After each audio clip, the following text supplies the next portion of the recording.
What is up, wrestling fans? Welcome to episode number 404 of the Smark Moment Smack Talk podcast, Hot Tags of the Week, where we will be breaking down the current events, the rumors, the news, the gossip, and everything else that went down in the world of professional wrestling over the past few days. I'm your host, as always, Tony Mango, and joining me, as always, is Robert DeFelice. This is Smark Moment podcast.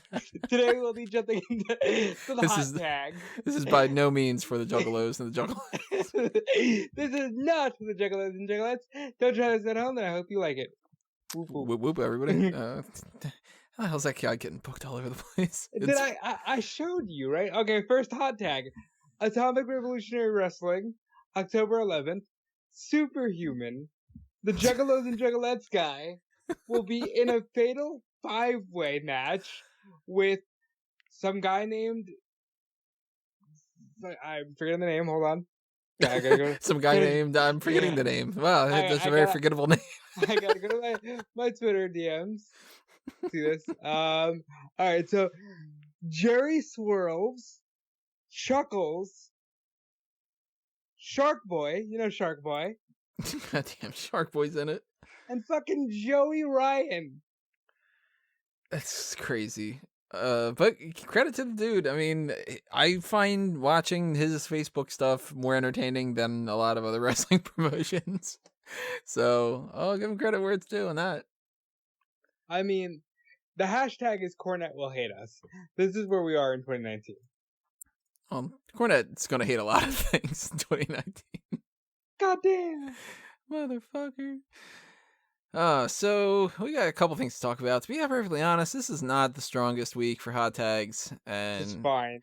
I'm already tired and stuff. So, we got a lot of other stuff we're gonna go break down this week. We're gonna talk about Takeover Cardiff. We're gonna talk about All Out. We're gonna do post shows for both of those, unless something gets in the way with Takeover. But we'll see about that. We still don't really know the timing when it comes to that stuff, but we do still have a couple other things to talk about here. And when it comes to these topics and anything else that we end up spitting out, make sure that you drop your comments in the comment section, of course, below on YouTube.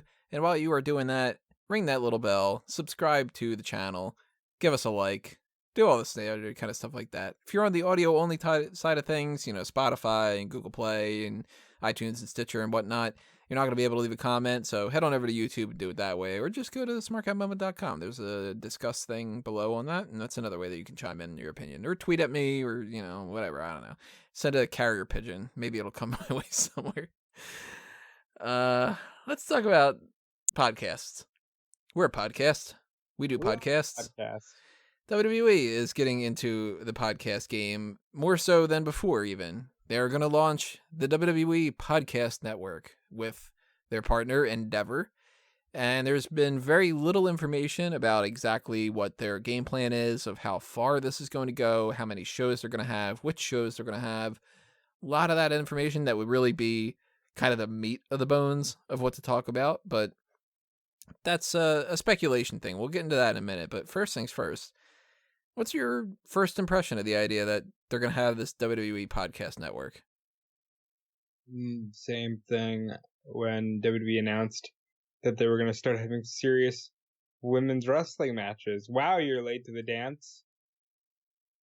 Don't get me wrong, they might be great podcasts, but they're very late to the dance.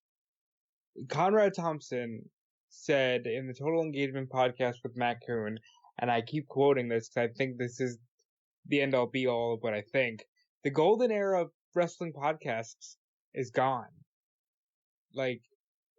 People aren't making crazy money with podcasts anymore, and the ones that are still doing it are doing it for the love of the game. You're telling me. And we know that very well. I'm on fucking 5 podcasts in general, and I do several a week. I'm not making a killing. You're not making a killing. And if you want to help us make a killing, donate to Patreon. You took the words out of my mouth. I was actually going to go right into that. Yeah, if you do want the podcast to keep going, Patreon is the best thing to do that. So patreon.com/smarkoutmoment, because if you toss $1 or $5 or $20,402.08 our way, it's a weird amount, but why not? then you can motivate us to do some more content and take time that I would normally apply to writing up an article for somebody else and apply that to a podcast or something like that. So keep that in mind if you want us to do more stuff. Same thing for Fanboys Anonymous. Now, I know Guest 5 is paying a little bit more attention to fanboys right now, but Patreon, best thing to do with that. Also, the merchandise shops. Got a TeePublic and a Redbubble for Fanboys Anonymous, a Mango Tees, and Smark Out Moment. Just put up 3 shirts the other day that are already taken down, which are parodies of the Run DMC logo of Run Away and Run Forest Run. And the one that I purposely put up there because it says on the other thing, it says, let's see how long this gets up or something like that, which is Run DMCA. Because I was like, oh, DMCA violation coming in soon. But that's another thing. If you want to buy a shirt or a clock or a shower curtain, whatever they got going on, that's another way to put a little bit of that spare change in our pockets and keep us going here. But back to the podcast. Yeah, back to the podcast about the podcasts. I think that it's an interesting move for WWE. If they do it right, it can be very successful. If you give me podcasts where it's literally The Click or it's D-Generation X talking about the Performance Center, or you give me 30 minutes a week of the Vince McMahon podcast, where obviously it's hosted by Michael Cole or Bruce Pritchard or anybody that's in Vince's inner circle. That's interesting. That's utilizing things that other people cannot provide. But if you go, it's the Michael Cole Style Hour, where Michael Cole is going to break down the latest fashion trends, I don't want that. Well, I am not all that into this.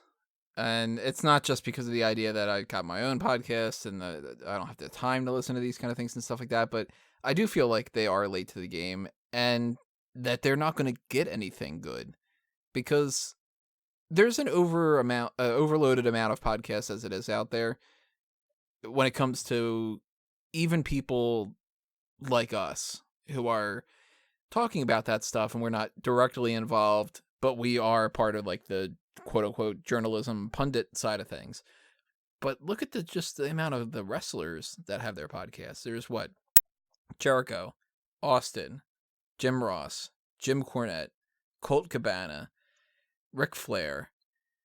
Conrad Thompson alone has Something to Wrestle, the Grilling JR, Tony Schiavone.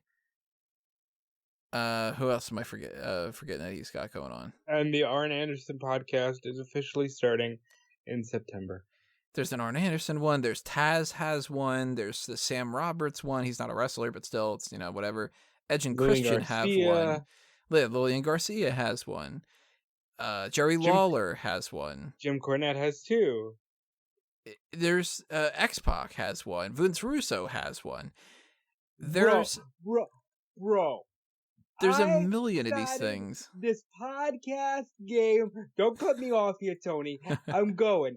I started this podcast game long before any of these other schmucks because I had the Spaldings to do so. And let me tell you, I started the Attitude Era, bro. And my podcasts do tremendous numbers. They're tremendous.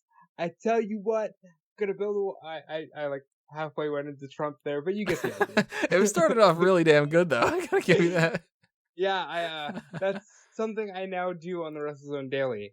They call it Vince Broso, where I just go off on a Vince Russo impression for 5 minutes. But the point is, there's a lot of podcasts out there. And you know what, though? I don't think that they're going to get fucking any of them. Because they all have, they're attached to other networks and stuff. So, they're not going to get something to wrestle with. And that's the only one that I actually listen to. I still struggle to listen to the Grilling JR, even. But I will listen to that. But I don't listen to Taz's show, and I don't listen to X-Pac's show. And I like these people, too. I like Edge and Christian. But I don't feel inclined to listen to their show. And I really enjoy the Zach and Kurt Figure It Out. But I don't think I want to listen to a whole wrestling figure podcast. It's actually pretty good because it's ridiculous. Yeah. How much they spend on fucking wrestling figures. It's really intriguing. I'm gonna piggyback off what you said a little bit. I don't listen to a lot of them. I'm starting to now because, and this is another reason I hate the idea of podcast network. For Fightful, I'm doing a lot of podcast transcribing. That's not fun, guys. That means I gotta listen to these podcasts, find the nuggets of information, and then transcribe them. God forbid we actually get some decent podcasts. That's gonna take up the majority of my time. Now, I think the interesting thing about this relationship is Endeavor's actually the ones that helped them rebuild the network. And I didn't know that until reading about this podcast thing, that they're in like a long form agreement. And I think the Bella twins are the guinea pigs for all this with their podcast, which is on Endeavor. I'll tell you, I ain't listening to the Bella twins one either. You know what? I have transcribed for 2 straight weeks now a quote from Nikki Bella about her relationship with John Cena. And I gotta tell you, made me like Nikki Bella a little bit more. Maybe. So I don't actually dislike their podcast. I think it's actually very informative. Enough to watch Total Divas? Which, by the way, Ronda Rousey's going to be on, and that's a big deal, and that's not a hot tag, but whatever the fuck. Why is that not a hot tag? Let's talk about it. I haven't watched that show in seasons, and I don't think everybody else does. Maybe this is the lead-in to Tables, Tony. Don't you want to see that movie? Tables? Oh, that's right. Yeah, I was like, wait a minute. What? I'm actually sitting there thinking, wait, is there some kind of tables, Total Tables or something? All right. Ain't gonna get me, Devon. You got the mahogany. You got the cherry wood. Yeah. You got end tables. You've got round tables. No, but I like the idea of these podcasts if they do them right. If we get an Undertaker podcast, if we get a Shawn Michaels podcast, if we get a Vince McMahon podcast, because you're the only company that can actually do that. Well, that's the other thing, is the idea of what material do they potentially have. If they don't have access to grilling JR, and they don't have something to wrestle with, and they don't have the ability to bring over like Edge and Christian and so on and so forth, then what can they kind of create? And my first kind of issue when it comes to that is we already have enough of these talk shows on the WWE network as it is, like these Chronicle and 24 and different types of things. They're not necessarily like talk shows, but we had the Mick Foley thing that they had tried. We had the Austin one. They did the little Jericho thing. We've had plenty of like the Untold type things, which they're practically a podcast in a lot of different ways. I can't think of a single thing that I think is realistic that they could do that I would listen to, because they could do a lot with, like you said, Michael Cole's got a podcast. All right, well, do I really want to listen to it? Only if it's a genuine breakdown of Michael Cole's day-to-day actions as whatever his job title is. I can't think of anybody that's in WWE right now or on the like ambassador side of things that could give me the stories told through a different medium that I would enjoy more or equal to something to wrestle. There's a lot of like interesting people. Don't get me wrong. Like, I would love to hear the Undertaker's point of view about a lot of things, but like I can't picture like the Undertaker like hosting a podcast or something, or talking to people and being like, hey, remember Bone Street Crew? And that'd be like it. You know what I mean? Hey, Godfather, remember when you were an actual pimp? That Chris Farley sketch just popped in my mind from the old SNL. The whole like, remember when you when you were in the Beatles? That was awesome. I started looking around to see what other people's ideas were that they were pitching out there. Somebody was like, what if they had the club do a whole thing? They're not going to do that, because what are they going to tell stories about? Another company? New Japan? WWE won't want to have that on their network. They could do it. That's the thing. WWE would need to break some walls down here. And if you're going to do the club, let the fucking club talk about New Japan. If you're going to do Let Undertaker talk about Hulk Hogan being a prick in 91. You gotta let people do that kind of stuff, because otherwise, if they're just talking about things through that filter that WWE has, none of these are going to be interesting. And none of them matter. I want to hear the stories, and this is the other thing too, is I don't think that there's like 5 shows that you can do, or 10 shows or whatever that you can do based off of it. I think that it's only a one show type of thing, but I'd like to hear stories kind of like the way that we have the Something in Wrestle a little bit, where it's like somebody else is an outsider. They can ask questions about something going on for those particular people. So I am more interested in the idea of, I don't know why this name popped in my mind, but like a Todd Grisham, just having like a 1 episode or 3 episode deal where he just talks about like everything that he did. You know, like where it could be like, so, you know, you were working through the ECW side of things. Tell me what you think about ECW. What about that time that you fucking said, oh, it's Christian? What the lack of enthusiasm? And like, I want to know that story, but I wouldn't want like the Todd Grisham hour where it's like he does that for once a week, every week for 52 weeks out of the year. I don't think you got 52 episodes of Todd Grisham talking about stuff, you know? I like that that's where your mind went. That's my number one Todd Grisham thing, is that moment. It's Christian. It's Christian. This is like, that's the way that you sound when you're going like, oh, look at that. I found a curly fry. Like, yeah. I would actually no. You're probably more excited with that. You'd be like, yeah, I got a curly fry. This is awesome, because curly fries are great. I would like I said, a D-Generation X podcast where they talk about, you know, the NXT guys and talk about why Shawn Michaels is enamored with the NXT system. Talk about Shawn Michaels' problem with Somas in the 90s. Let Triple H detail, you were such a fucking mess. I had to like pick you up and get you dressed, and I'm so happy to see you living a clean life now. You know, do Like, that. I'd be cool if they couldn't do that because of the busy nature that Triple H has. Give me an Outsiders podcast where it's Nash and Hall. They can get into some fun shit, I think. And it'd be cool to listen to, you know, I got my sign on, which I never really planned, but the whole like, what's up, wrestling fans? Which, by the way, if anybody's interested, I've done, you know, the 900 of these goddamn episodes. I never wanted that to be the whole thing. It's just something that I just started saying, and I just haven't gotten out of the habit. So I've never been able to think of another alternative. So is that why you carry over to what's up, fanboys and fangirls? Yeah, it's just my natural nature for some reason, and I hate it with a passion. But like, how cool would it be, like, every episode of the Outsiders podcast, you get, hey, yo. And, like, that's a good intro. And, you know, that's where this kind of discrepancy comes in. Without knowing what other kinds of shows that they have going on for them, I have to assume that I'm not going to listen to any of them.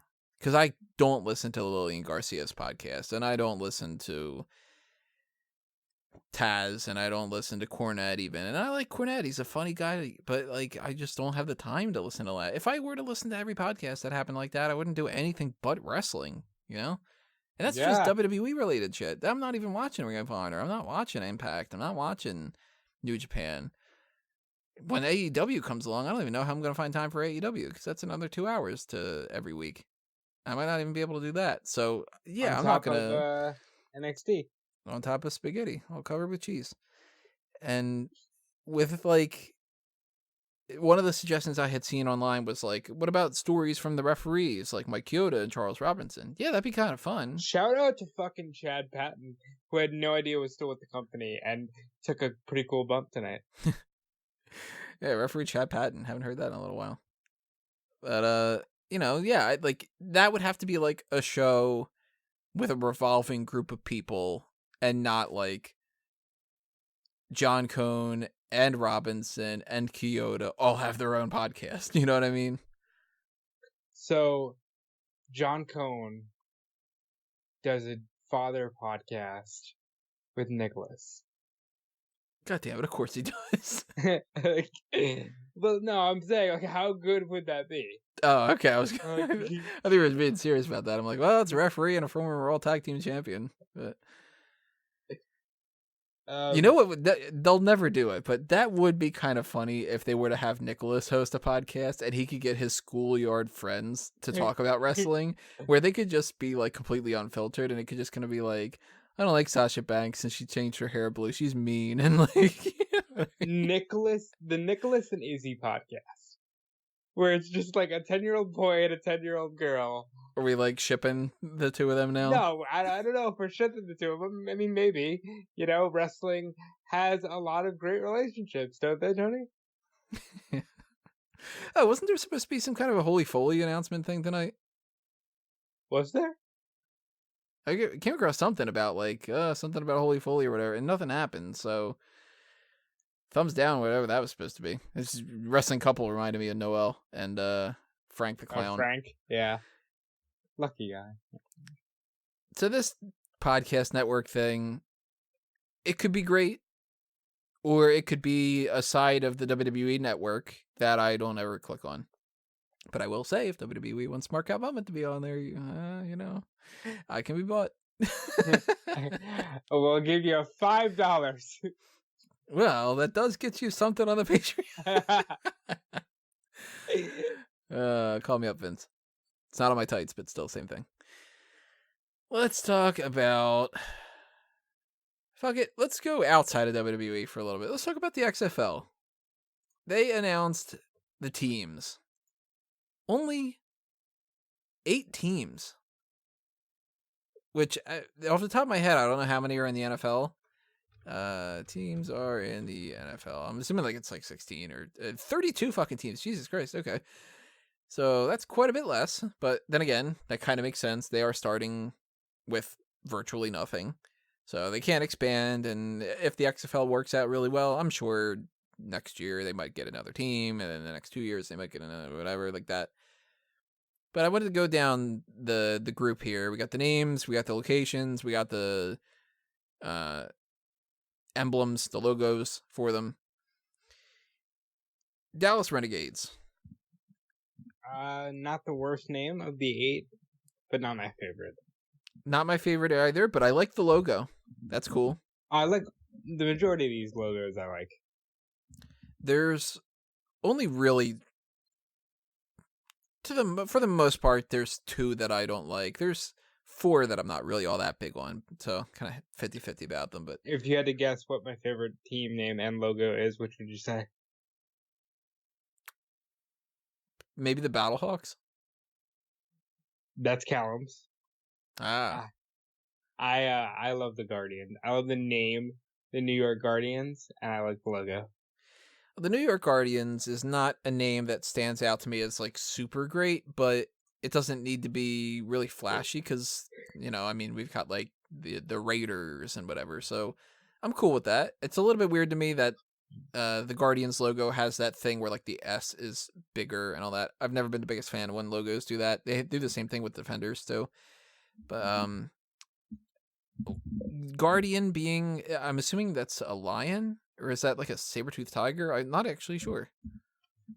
I didn't figure that out myself. I just thought it looked really cool, and it looked like you remember the show Gargoyles? That look over your city.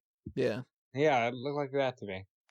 I'm pretty sure that it's a lion, and now I'm having flashbacks of when everybody thought that Cloverfield was a Voltron movie because they thought that I saw it, it's alive, it's huge, with somebody going, I saw it, it's a lion, it's huge, and they were like, it's Voltron. Yeah, it's a gargoyle. I was right. So it's a gargoyle then. It's a gargoyle. I was right. Oh, that certainly isn't a saber-toothed tiger or a lion then.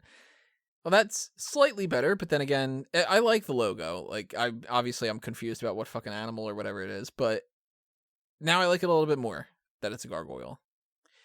And I like the colors, the red and the gray. That works really well, especially now that I know that it's gargoyle. Gray is always good with gargoyle stuff. The Houston Roughnecks. Hate it.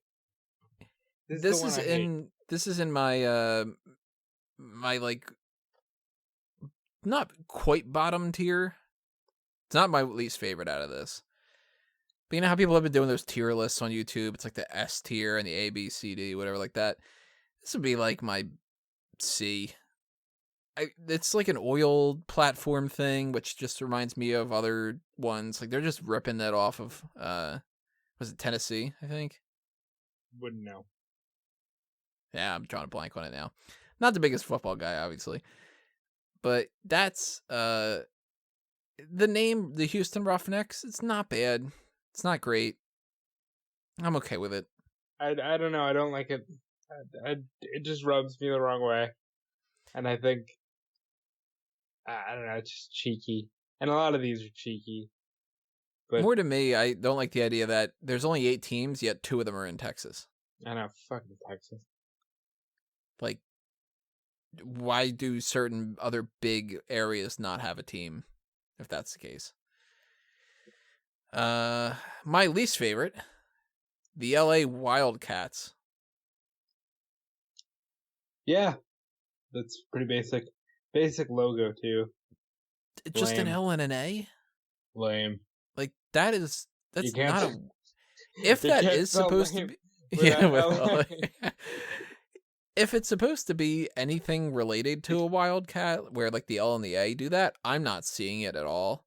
So I think it's just Hold a on. friggin' L and an A. You said that, and now I'm looking. Maybe the A kind of has a little tail to it, and Yeah, I'm not seeing it.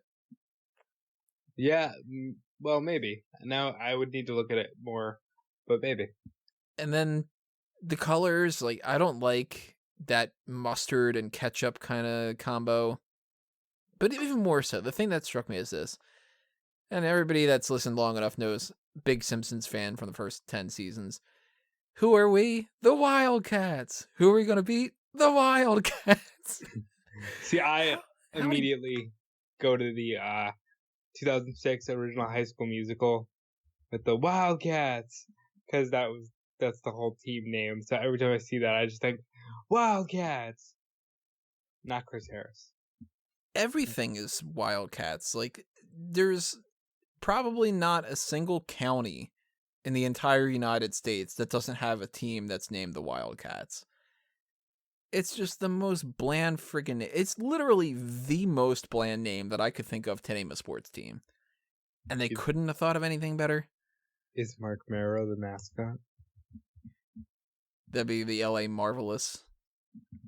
Wasn't he kind of like the wild man? Had the wildcat thing going on with that wow kind of thing. And then they just gave that to Sable. Not a fan of the DC Defenders logo. What's the matter? You don't like Batman? You don't want to defend DC? I could defend Batman. I could defend Superman. Not so much when you start getting into like Blue Devil and Swamp Thing and all that. I'll defend DC. Does DC need a team? Well, Texas doesn't need 2 teams. Yeah. I'm not sure why that's Where's the team. Chicago team? Yep. Where is... Chicago was the number one that I was like, wow, there's no Chicago's, there's no Detroit, there's no Philly. There's no Pittsburgh, there's no Philly, there's no Pennsylvania representation. There's no... Even if it's like, we're the Allentown Alligators. What the fuck? Where's the Pennsylvania team? Right. So that's strange. The Defenders, it's very bland. It looks like it's... I was going to use the term indie. It looks like it's a minor league team. Not like... I can buy the New York Guardians and the Dallas Renegades, for instance, as being like an NFL team. The DC Defenders, I can't. Then again, we got the Cleveland Browns. Sports logos. Yeah, like they took these couple of stock photos on like some free vector website, and they were like, "Yeah, there you go. It's got lightning bolts and stars and a shield." Yeah, I could have made that logo. Yeah, I could have easily made that photo logo in a minute and a half on Photoshop, which I couldn't do that for the Guardians one. So that's cool. Yeah, I could probably make the LA logo, and I could definitely make the Defenders logo. Mm-hmm. The Tampa Bay Vipers. It's got the V. It's got a little bit of a snake theme. Green works with a viper, snake kind of thing. I have a problem with this. I live in Tampa Bay, practically. You should have named it after some gators or something relevant to Florida.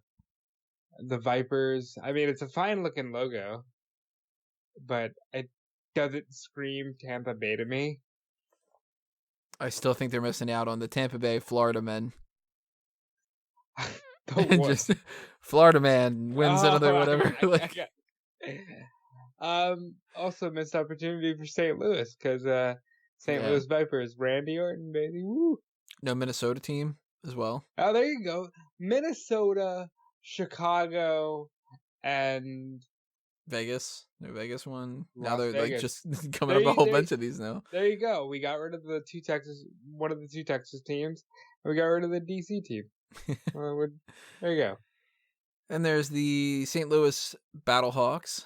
What a logo, huh? Pretty cool logo. I like that one. I Well, like the what name. a team name, Battlehawks. Yeah. I think they're gonna win. They're gonna win the whole $1 million game. Yeah, I mean that also looks like it could be just kind of clip art, two little clip art things put together. But at least It looks Battlehawks cool, sounds cooler. yeah, like you want to see them win a game, you know. And then there's the Seattle Dragons, and this one to me is the most professional one out of the bunch. Daniel Bryan had something to do with this. I feel like he's a Washington guy. He was the American Dragon. He did this logo. Would that be great though if they would have switched that up around like they did with the Vipers not being St. Louis and all that? They're like, we're gonna do the American Dragons from Los Angeles, like that. Seattle's getting the Wildcats. So overall, I'm a little disappointed, but I'm also not super like, oh god, these are awful. It's like, okay. I'm considering going to a game or two. I've still never been to a single football game. Neither have I. That's why I'm considering going to this. Yeah, I've been to plenty of Phillies games, and I know that's good enough. If I never went to another one of those again, I'd be fine. But if I get a chance to go to another one, then that's cool. Well, I like baseball. Baseball's pretty cool. Baseball to me is like once every couple of years I'll go and I'll be like, I forgot that there's like a lot of downtime for this and stuff. But I do want to go to a football game, but it's like I'm not the biggest person who's just like, oh, Eagles are the fucking best, or like I don't really care all that much, so I want to go. That's exactly why I don't like football. There's so much fucking downtime. It's 11 minutes of play stretched out over 4 hours. Like, so if they do have something in like the New York Guardians range, I'll try to go to a game and see what it's like. Where are they playing, the Guardians? Hell if I know. Madison Square Garden. Is it MetLife? I don't know actually where they're doing any of that kind of stuff. You would have to assume that it would be that New York, New Jersey kind of area. Well, but like you just don't remember when they announced it. Hold on, I'm going to XFL.com. Did they? I didn't even think that they did. Yeah, they announced the arena as well before they announced the logos and shit. I was only really paying attention to the logos and the team names. No, I mean like they announced this like months ago. Like, well then by that point, I mean I don't even remember what I ate for dinner earlier. Okay, New York. Did I eat for dinner earlier? Now I'm saying. You can get your season tickets. Where do they play? I just want to know where they play. If you know where they play, leave a comment below. If you know what I ate for dinner earlier, leave a comment below. Yep, MetLife Stadium. So if you want to get your chance at that hot dog, too. Yeah, I don't have the biggest track record for MetLife when it comes to not enjoying that WrestleMania and then not being able to go another time. So maybe I'll try to figure out a way to do it. I mean, it'd be kind of cool to go to one of those things, even if it only is just kind of a 1 year thing again, like the XFL. Be like, yeah, I've been to an XFL game and it was awful or something, you know. So I'm looking at the XFL shop because, you know, maybe I get some Tampa Bay Vipers stuff. And if they start losing, maybe I get some New York Guardians stuff. I can play the field. And, you know, maybe I go to Raymond James Stadium for more than WrestleMania and I take a shot at this XFL. I mean, I would have to assume that those are the two teams that you and I would be quote unquote supposed to root for. By the way, just side talk about sports in general. I always thought it was really stupid that it's like, this is my home team and I'm going to support them or whatever. who the fuck cares where you're from? You know, and it's like I got a buddy who likes the Detroit Lions, and people rag on him all the time because they're like, you know, you're from New Jersey, why do you like the Lions and all this and stuff? And it's like, well, there's no fucking New Jersey team as it is anyway, really. So, Guardians and the Vipers would be our two, I guess, because I'm closer to New York than I am like Los Angeles and Seattle and all that. Don't the Giants play in New Jersey? They should just be the New Jersey Giants. By the way, the New York Guardians are playing in New Jersey. MetLife isn't in New York. Don't give me that shit. Well, it totally is. It's you know, NXT Takeover New York. Nope. In New Jersey. Imagine if they did that for everything else. It'd be like NXT Takeover Toronto, Minnesota, or like Paris, Texas, that kind of thing. So yeah, XFL teams, we got that confirmation now. That's out of the way. Now the rest of it's basically like they start announcing people, and I don't have a clue who any of these people would be and stuff. So if they are like so and so gets signed, I'd be like, oh, that's a guy. So you're not going to hear any more XFL stories about that kind of stuff because I have not followed any football people. I still really want to watch the $1 Million Game next year before the XFL gets underway. I hope we have the time to do that. And do like a fan announce table of it? Yeah. Because that $1 Million Game is horrendous. You know, I don't think I have that in my notes, so I'm going to write that down just to keep track of that a little bit. And if we don't get a chance to do that, everybody, Patreon, good means to set aside some extra time. $1 Million Game before XFL debut. All right, well, I got it in my notes, so if anybody asks about it, it's in there. Let's go to the wedding fever side of things, as I'm classifying it, because everybody's just decided this is the week to do this kind of stuff. Finn Balor got married to Veronica Rodriguez. Peyton Royce got married to Shawn Spears, formerly Ty Dillinger. And Seth Rollins and Becky Lynch are engaged. So, congrats. And that was quick. And, well, that wasn't really necessarily quick. But, man, you guys are going to have it hard to be in separate companies. Star-crossed lovers, baby. Woo! She Capulet? Or... I think, in this case, Peyton Royce is Romeo. Well, there's going to be a storyline somewhere down the line where people take a whole bunch of poison. So it's weird to me that WWE was like, congratulations to Peyton Royce and Ron Arnold. What's his last name? Arneal? Ron Arneal. Ty Dillinger. Like, all right, sure. It's almost like that reads as, and Ronnie Arneal, he was Ty Dillinger. Like, you know, a little elbow kind of thing. There is no Shawn Spears. There's never been any Shawn Spears. The Finn Balor thing was super quick. They said on the ride along, which I'll get into in a minute, they said that they've only started dating in like February. Yeah. Seth Rollins.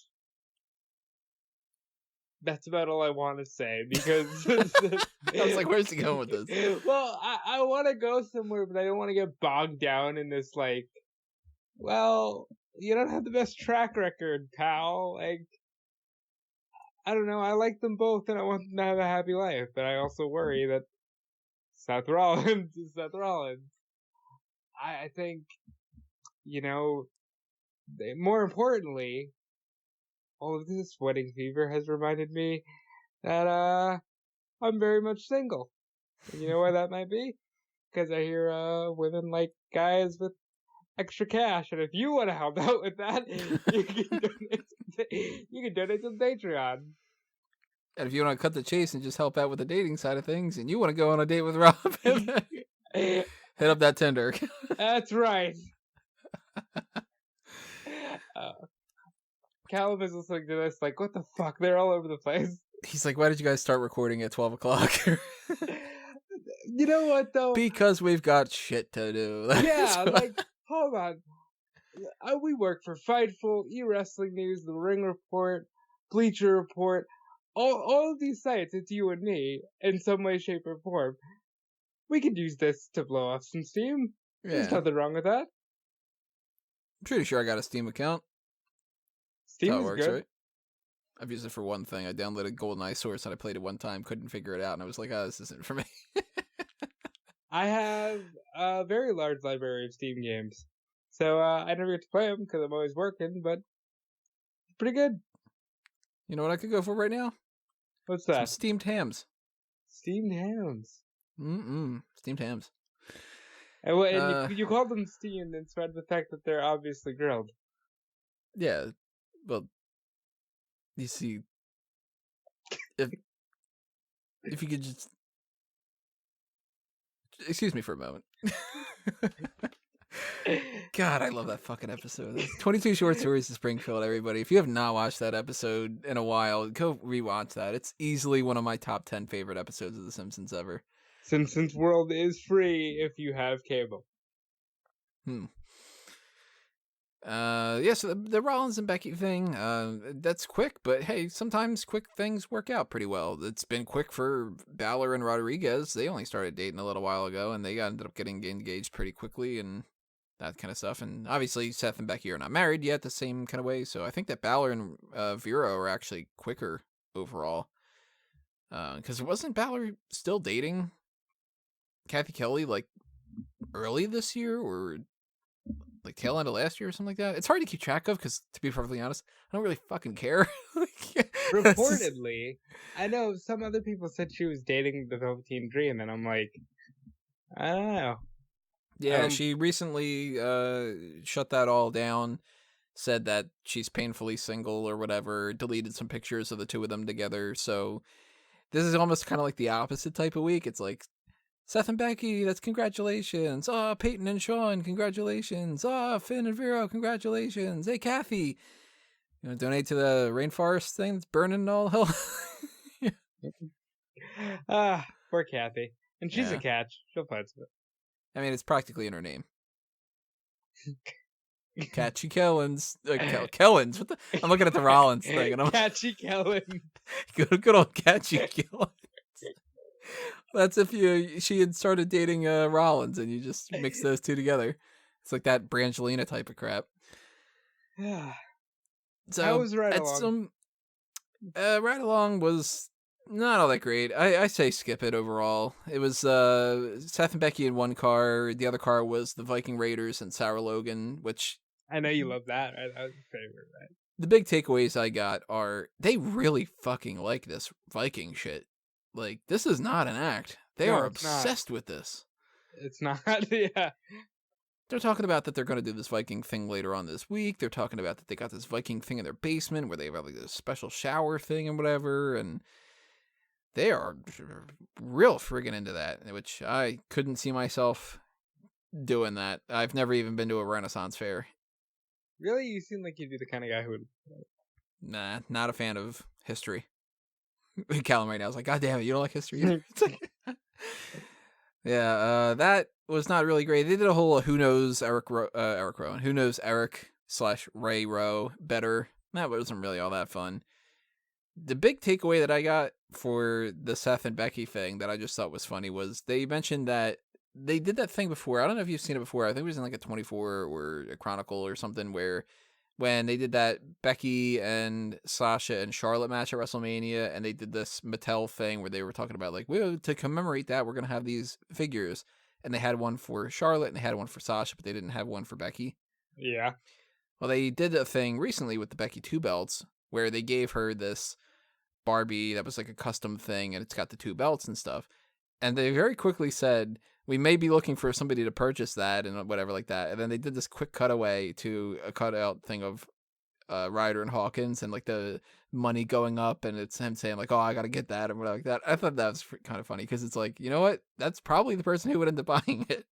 It probably would be Zack Ryder who's like, I got to get that, you know? That'll probably end up being a cool collectible. And I think good for Becky. This has been a banner year to be Becky Lynch. You're on the cover of the video game. You main event Mania. You get married. You win the Royal Rumble. You beat Ronda Rousey. You win 2 championships in the process of doing that. Boy, they've had very parallel years, huh? They both won the Royal Rumble. They both beat UFC fighters at WrestleMania. They They both, both became dual champions. yeah, well, what's going on here? They both are engaged. Just happens to be to each other. Thankfully. Saves that step a little bit. Good year for those two. Yeah, good for them. Now I'm curious if we end up seeing anything that's like a spillover from this, where it's like all this stuff happened this week, and if you follow psychological trends and everything, there's always this type of pack mentality where, and it tends to happen more so with women, but it happens with men too. So not generalizing with just the women's side of things, but a lot of times it's like, here's a group of a couple people and one of them gets engaged, and then within the next year, 4 other ones are engaged, and then somebody starts having a kid, and then the other ones start having kids and stuff like that. It's like, I wonder if this is like engagement, married, and if we're going to see some kind of stuff like next week where it's like, these 2 people are dating, and these 2 people are dating because they're doing the whole like, I'm painfully single, let's just hook up for a little bit, you know? Yeah. Could very well happen. So if we see some kind of good old Catchy Kellens kind of thing going on. What else do I have here? NXT tickets. This is interesting. They are going on sale through December 18th, and they are all at full sale.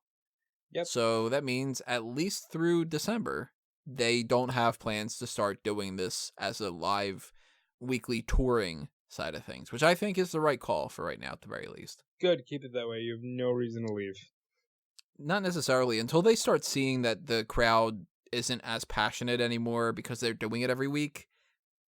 Then maybe they can start going into some other towns and doing some other kind of multi-shot type of things. I don't know what they would do. But I think that premise is flawed. Like, you've seen the ECW crowd. They do the same shit every week. That's true. Well, if the NXT crowd starts chanting EC dub, then they got a problem too. NX dub. NX. Yeah. And the last hot tag that I have here, and we might end up tossing some other ones out there at the last minute or something like that, is about Tony Schiavone. He has officially joined the AEW commentary team. He was spoken of in the press release that came along with that as being alongside Jim Ross and Excalibur. Now, Alex Marvez is potentially moving to a backstage role in some capacity. I have not been able to find any information about exactly what that means. If he's going to be a producer, if he's going to be a producer of the commentary kind of side of things, I kind of hope not. Maybe he's going to do the Don West kind of thing where it's just like shilling a bunch of random crap. You know what? That's perfect. I said I was going to be good. But you know, I think this is a fantastic move. I think Tony Schiavone is one of the best voices in wrestling, and very much an unheralded voice, since he, you know, left the wrestling industry in 2001 and only recently came back in 2017 as a part of the MLW scene. I don't know. I think Tony Schiavone is great. And Tony Schiavone with Jim Ross and Excalibur being the guy who can take these 2 legendary voices and kind of bring them around to this generation and familiar with this generation's athletes. Can you ask for a better team? I'm curious about how it works with Schiavone being the type of person who was always like a play-by-play, and Jim Ross who was always a play-by-play, and Excalibur being what I would assume would be more so the color commentating side of things more than anything else. And 2 color commentators, like 2 play-by-plays. Are they going to work well together? Are they going to conflict with each other? Or is Jim Ross going to almost kind of de facto turn into a color commentator? I think Jim Ross, at this stage in his game, would be better suited as like, all right, I'm just going to fill in this statistical detail here. And the hard thing is they both are very good at hyperbole. Tony Schiavone with the, this is the greatest night in the history of our sport, and Jim Ross with the, well, by God, it's John Moxley. I think Cody is probably more fond of Jim Ross, so he might do more of the heavy lifting, but Schiavone can also be a great punctuation mark. And I'm very excited for Saturday now. I will say, though, I'm of 2 worlds with this. I like Schiavone, And I do think that it's good that they brought him in. If not just because it seemed like WWE was only interested in him because of the fact that they didn't want AEW to have him, and that's kind of shitty, but I also kind of don't blame them either. But I don't think that this is necessarily the best way that AEW can start things off. More and more, they're coming off as, I miss WCW, with a little bit of TNA mixed in it with it. Nah, I think it's just so happens to be how the cookie has crumbled. What type of cookie? It's chocolate chip. It's always a chocolate chip. Well, I don't know. If AEW turns out to be one of those oatmeal raisin motherfuckers, then... You know what, though? But sometimes you think you're getting an oatmeal raisin, and then you find out, no, it's chocolate chip. And I hope that's what Tony Schiavone turns out to be on commentary. That's the best type of surprise, because if you do the opposite, if you think you're biting into a chocolate chip cookie and that motherfucker is oatmeal raisin... Oh, you're pissed. That's the end of the day. You know? So there's been talk about that. There's been talk about bologna. There's been talk about I didn't say curly bologna. fries. I didn't say bologna on the air. But you know what? Since we were here, I think Tony Schiavone is quite the upgrade. And Alex Marvez, he might need to work on his commentary skills a little bit. He might be a little hammy on commentary. And I don't like it. Turkey. Gobble, gobble. So they also had signed Goldenboy. And I found this interesting, that he was not included into this whole mix-up. But even more so, I found it interesting, his name's fucking Alex Mendez. So they had Alex Mendez and Alex Marvez. Well, no, he's just Goldenboy, Tony. Well, it's like, they're going to nickname Alex Marvez Silverboy? And just kind of make it like, you know, that's just... To me, the likelihood that was happening, it's one thing if it was like Marvez and Mendez, and one's Alex and the other one is like, I don't know, Sam. Then, like, they're completely different. If Sam Mendez, then he'd be the filmmaker. But, like, Alex Mendez and Alex Marvez, that's like, we just signed on Tony Schiavone, and we signed on Tommy Schiavone, and, you know? Tommy Schiavone? Boy, that sounds like a real knockoff Tony Schiavone. Yeah. like you go to those indie shows and it's like, oh, here's Cold Stone Stan Austin. Austin Stevens. There you go. The Underfaker. Kane spelled Cain.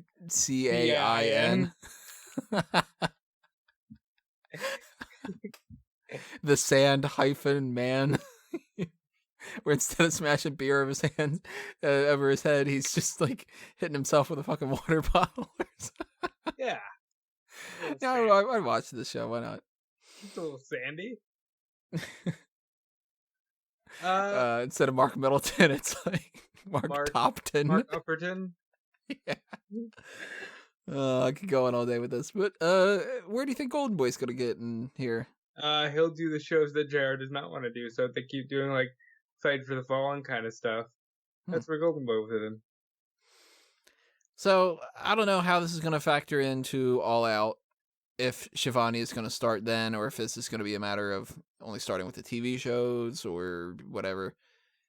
I would assume that they probably would have him for All Out, and they'd probably start this team off with those three. You know, All Out is the type of thing that you would really kind of want to have like the best possible case scenario. So we will see. But speaking of All Out, just to put it out there for everybody, this week is, of course, All Out. It's also TakeOver Cardiff for the NXT UK side of things. So the next couple of episodes that you're going to be hearing from us is going to be the NXT UK TakeOver Cardiff predictions, the All Out predictions, and then the post shows. And I quickly mentioned before, and I've mentioned in the past, I don't know exactly how we're going to do the post show for those two, because they are running those two one after the other, and we might be able to do a post show immediately after TakeOver and have me edit that while the pre-show is going on, or the buy-in for All Out, or it might be too close without making it a super short thing or something. So in some fashion, whether it is uploaded on Sunday night during All Out, or we record it at another time on Monday and we upload that Monday and we push the hot tags or something like that. Something along those lines. We will talk NXT UK TakeOver Cardiff. And then beyond that, we have a blank week, at least for right now. And we might do something based off of King of the Ring. So I want to know what you would rather have. Would you rather have a Wrestling with the Past, which we usually only do for the Hall of Fame, where we just, generally speaking, talk about King of the Ring, and we go through the list of previous King of the Ring winners, previous tournament ideas, the way that they used to do the tournament versus the way that they're doing it now, that kind of general overall perspective thing? Do you want us to do a Mount Rushmore of the best 4 representatives of the King of the Ring, the 4 that seem to be the best Kings of the Ring? Kings of the Rings? I don't know how that works. Or do you want us to try to do, which I can't make any promises, but to try to bring back the Top Rope list, which will have a new format where we would actually rank each and every single one of the King of the Rings, and we would have to, in some fashion, agree in the order. Be a little tough, but we might be able to pull it off. So that's something, or maybe we'll have some other kind of things happening and we'll have to do that instead, but it's something to keep in mind. And the best way that you should be aware of that kind of stuff is obviously to subscribe on the YouTube channel if you've not done that already, and to ring that little notification bell. You should be following us on Facebook and Twitter at Smark Out Moment, by the way, as well. You should do the same things for Fanboys Anonymous, which is my geek culture site, and the one that you're going to find things about like the Disney side of things, and movies and TV shows and comic books and video games and Star Wars and superheroes and all that other kind of nonsense and stuff. So that's got a Facebook account, that's got a Twitter account, that's got a YouTube, that's got iTunes, that's got Stitcher, all that other kind of stuff. Go head on over to fanboysanonymous.com, check out the Week in Geek and everything else that's happening there. Mention the Patreon, mention the merch shops, mention the future episodes, mentioned pretty much everything that I got to mention on my plugs outside of this really quickly reminder about the wrestling news Bleacher Report side of things, and to check smarkoutmoment.com for all the different articles. But Rob's got a couple more things to talk about. A couple, he says. Like, if I'm not working on every major wrestling website, it feels like I will probably die of exhaustion this weekend. On top of everything Tony just mentioned with Spark Out Moment, I'll be doing the regular news for eWrestling News. I'll be doing weekend coverage for Fightful.com, headed by the great Shawn Ross Sapp, and he'll be at Starcast and all that fun stuff. And I'll be right here on Spark Out Moment. I implore you to check all the weeklies, including the Triple Threat, which I once again have full control of. And, well, that sounded like a storyline where I wanted control back. No, but I'm heading the Triple Threat article again. There was a ladder match and all that. People didn't get to see it because I haven't set up YouTube Live and all that yet, but... And, yeah. SmarkOutMoment.com, 2001 Wrestling Odyssey, with myself and Callum Wiggins. We just did the August one. August one, thank you. I forgot what month we were in. I am all over That's the how place. It works.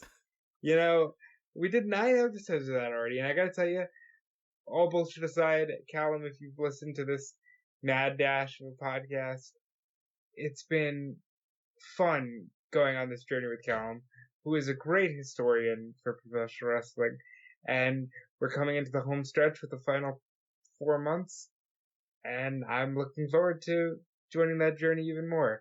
So check that out on the Smark Out Moment YouTube and podcast feeds, and follow me on Twitter and Instagram at DudeFelice.